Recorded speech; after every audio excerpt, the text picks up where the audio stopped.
नमस्ते दोस्तों, मैं आपका दोस्त संदीप मित्तरवार। महाभारत में एक कहानी आती है सत्यवती की। सत्यवती, हाँ वही सत्यवती जो शंतनु की पत्नी है, रानी है।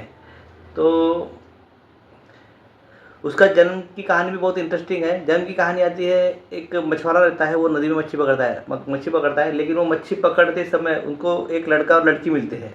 तो वो अपने राज्य के राजा के पास लेके जाते हो, एक लड़का और लड़की को।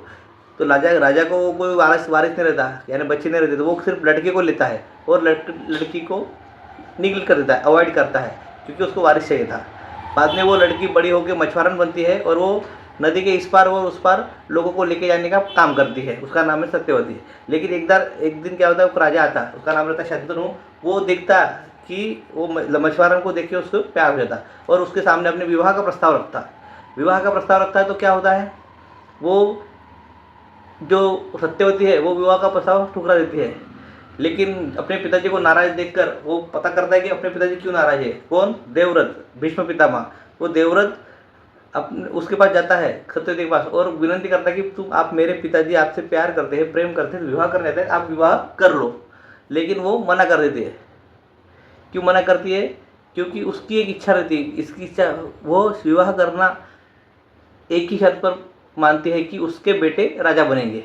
तो लेकिन ऑलरेडी जो देवव्रत रहता है, भीष्म पितामह, वो ऑलरेडी युवराज रहते हैं। लेकिन वो क्या बोलते हैं, उसको वचन देते हैं कि आपके ही बेटे, अगर आप शादी करोगी, आप रानी बनोगी और आपके ही बेटे राजा बनेंगे।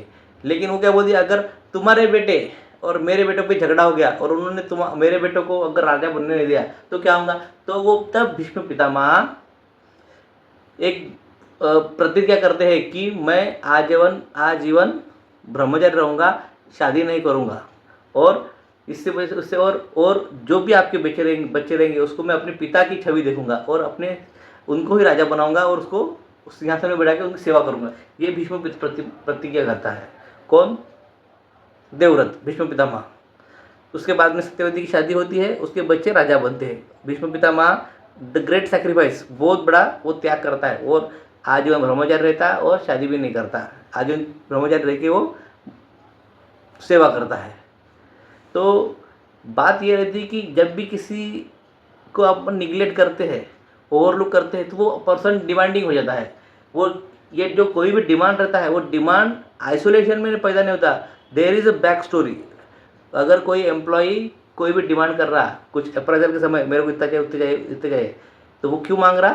क्योंकि उसके पीछे बैक स्टोरी रहेगी। उसके कंप्यूटर को, उसका जो कलीग है उसको अगर ज़्यादा मिल रहा तो वो डिमांड करता है। अगर ऑलरेडी कलीग को अगर कम मिल रहा तो वो ज़्यादा डिमांड नहीं कर पाता, क्योंकि ऑलरेडी मेरे बाजू वाले को कम मिल रहा तो मैं कैसे कम करूँ। ये आशा करता हूँ आपको ये स्टोरी से समझ में आए कि कोई भी चीज़ आइसोलेशन में नहीं होती, there is always back story.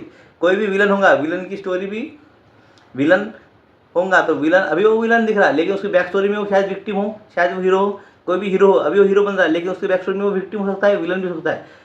किसी भी कहानी को, किसी भी स्टोरी को हम आइसोलेशन में नहीं देखते, कॉन्टेक्स्ट में देखते। अगर कॉन्टेक्स्ट के बिहाइंड एक कॉन्टेक्स्ट रहता, वो एक यानी घटने के पीछे एक घटना रहती है, उसके पीछे एक घटना रहती है, उससे बनता पूरी कहानी बनती है। इसीलिए आशा करता हूँ आपको ये बात समझ में आई होगी कि किसी भी चीज़ को, किसी भी वस्तु को अगर हम देखेंगे तो उसको कॉन्टेक्स्ट में नहीं देखना, कि पूरा ओवरऑल पिक्चर, बोलते ना रीड बिटवीन द लाइन्स।